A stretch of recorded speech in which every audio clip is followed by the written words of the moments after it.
Like I said, my name's Richard Angel. I'm the Chief Operating Officer at the Narrowcast Media Group.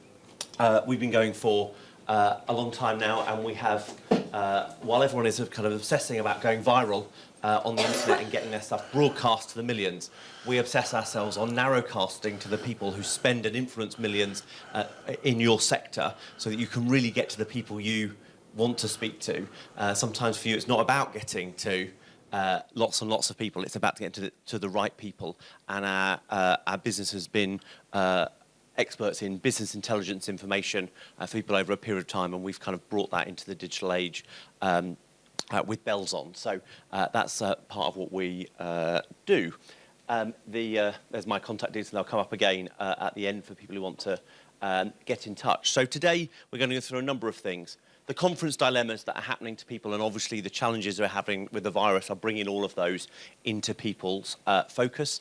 Rethinking the economics of conferences and exhibitions.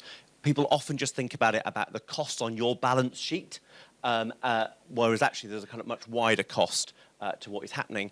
But also, that when you think of how you cost these things, sometimes you can write in a budget what your cost line is, but you never write into your budget what you might have to pay out in cancellations or in unforeseen circumstances.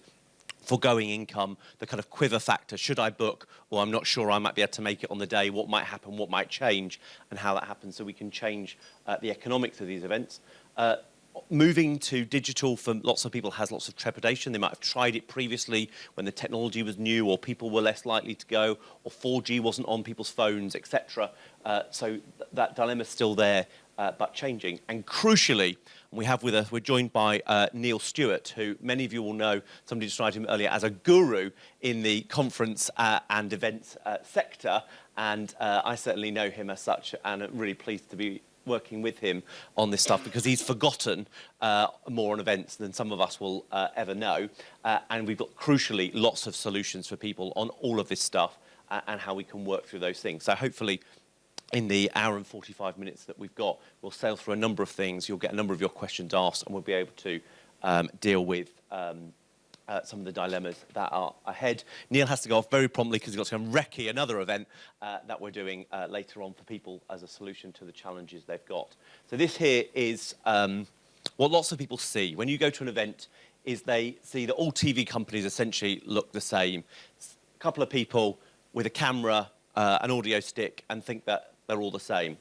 But if you want to narrowcast that and get that to the people who matter, it doesn't matter what you see at the event, it's what's going on around it to make it happen. And what we've refined is this submarine of effective targeting of the very people that we need to get our business intelligence and key stakeholder messages to.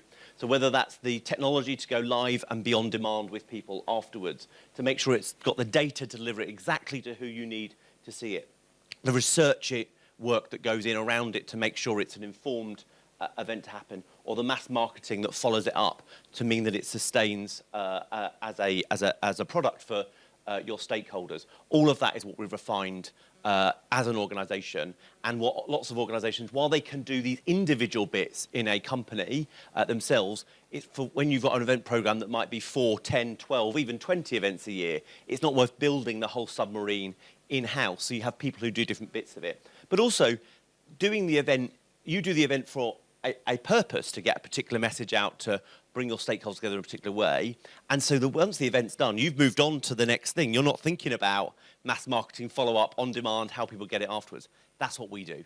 And we're not just following your event to make sure it gets out to the people. We're following events generally to make sure we've got the head of the game on the tech that's involved, how it's working, the thinking, integrating it with Facebook and and as they kind of, every time they change their algorithm, or what you can put in a video and what you can't. We're there ahead of the game, thinking of all this stuff for you. So I get to introduce Neil Stewart now. You know, he's put on 2,000 plus conferences for association, government agencies, all kind of organisations you can think of. All of the big names that you see there, we have done work with in the very recent past. He was previously a communications director for the Royal College of Nursing, so has been on the other side of the table, like you guys, and is a member of the Chartered Institute for Public Relations. So over to you, Neil.